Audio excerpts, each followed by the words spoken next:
కేటాయించినందుకు గాను తెలుగుదేశం పార్టీ జాతీయ అధ్యక్షుడు శ్రీ నారా చంద్రబాబు నాయుడు గారికి ధన్యవాదాలు తెలియజేస్తున్నాను.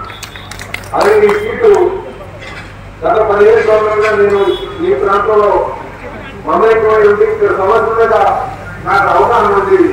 ఇక్కడ ప్రతి విషయం మీద నాకు అవగాహన ఉందని మరి జనసేన అధ్యక్షుడు పవన్ కళ్యాణ్ గారు ఈ సీటు తెలుగుదేశం తీసుకెళ్ళడంతో వారికి మరీ ప్రత్యేకంగా ధన్యవాదాలు తెలియజేస్తున్నాను. అలాగే బీజేపీ ఎక్కువ మన నిర్వాహకులు కనుక తీర్థాలను ఎక్కువ ఆందోళన చేస్తున్నారు. ఇంకా సుమారు 8,000 మందికి ఆధారాలు వచ్చాయి. కూడా ఇంకా జాబుల కోసం ఎదురు చూస్తున్నారు. ఈ ప్రాంతం ఇంకా సుభిక్షంగా ఉందంటే స్టీల్ ప్లాంట్ చల్లగా ఉంది కాబట్టి, లేకపోతే 10-11 జరిగితే ఉండేది. కనుక స్టీల్ ప్లాంట్ అందుకే నేను ఎక్కడ చేయడం సరే నా ప్రధానమైన ధ్యేయం స్టీల్ ప్లాంట్ పరిరక్షించడం. ఇదే కాకుండా దాన్ని ఏ విధంగా లాభాల పాటలో కేవలం ఆర్థిక సహాయం అందించాలనే విషయం మీద కూడా నాకు సాయి శక్తుల కృషి చేస్తారని చెప్పి ఈ సందర్భంగా తెలియజేస్తాను. గతంలో కూడా మేము అధికారులు ఉన్నప్పుడు మరి 5 సంవత్సరాలు సరిపోలేదా? ఈ 5 సంవత్సరాలు ఒక్కరోజే టెంట్ దగ్గరికి వచ్చారా? ఒక్కరోజే టెంట్ దగ్గరికి వచ్చి వాళ్ళకి సైనికులు తెలియజేశారా? ఒక్కరోజే ముఖ్యమంత్రితో నిర్దేశం మాట్లాడారా? నాకు ఆ రోజు సంబంధం లేదని చెప్పి ఇప్పుడు ఈ రోజు ఇంకో అవకాశం ఉందంటే ఎవరు నమ్ముతారు? నాకు ఎవరు నమ్మేటువంటి పరిస్థితి లేదు. నేను మళ్ళీ సోమవారం చెప్తున్నాను, జగన్మోహన్ రెడ్డి గారిని నమ్మాల్సిన పరిస్థితి లేదు. ఎందుకంటే స్టీల్ ప్లాంట్ పరిరక్షించడం ఒక వైపు చెప్తూ పక్కన ఉన్నటువంటి గతంలో కోర్టులో రాష్ట్ర ప్రభుత్వం వాటనే ప్రైవేట్ చేసింది అమ్మితారు.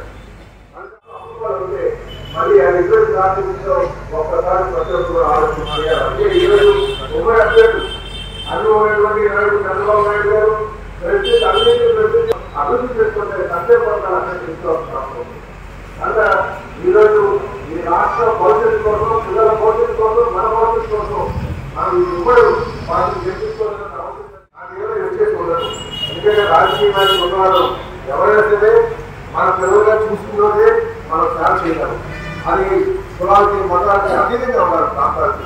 ఆ విధంగా చేయగలుగుతారనే నమ్మకం నాకు విశ్వాసం ఉందని చెప్పి సందర్భంగా అమ్మవారి గుళ్ళో ఉండి కూడా ఇంత మాట్లాడుతున్నారని చెప్పి తెలియజేస్తున్నాను.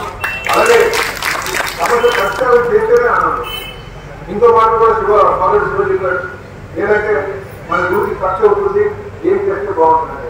ఖచ్చితంగా మేము రేపు అధికారం వచ్చిన తర్వాత గుడికి అలాగే గ్రామ సంఘాన్ని బలోపేతం చేసేటట్టుగా ఆర్థికంగా బలోపేతం అవ్వడానికి ఇక్కడ ఏదైతే మనం ప్రపోజల్ చేస్తున్న షాపు నిర్మాణానికి దాన్ని ఖచ్చితంగా చేపించడానికి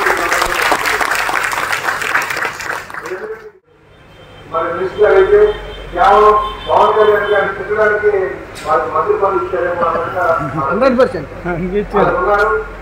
మోడలు కూడా వదిలేసి ఆయన అనుమతి చేసే కుటుంబంలో చేసినటువంటి సందర్భాలు ఉన్నాయి. దాంట్లో చూడాలా ఎవరు మంచివారు, ఎవరు ఈ ప్రాంతం మీద అవగాహన ఉన్నవారు, ఎవరు ఏ విధంగా ఉపయోగపడతారన్నదాన్ని మీరు అందరూ కూడా గమనించారని చెప్పి తెలియజేస్తూ ఈరోజు చాలా ఆనందంగా ఉంది. ఇక్కడ నన్ను పిలిచి ఇంత గౌరవించి నాకు మద్దతు పడుతున్న ప్రతి ఒక్కరు కూడా ఏ విధంగా నమస్కారాలు తెలియజేసుకుంటూ నేను ఎప్పుడు కూడా నమ్మకాన్ని బొమ్ము చేసుకోను, ఇక్కడ నమ్మకాన్ని చేపట్టుకుంటాను, అందువల్ల చేపట్టుకుంటాను నేను తెలియజేస్తూ నా నమస్కారాలు తెలియజేసుకుంటూ నమస్కారం.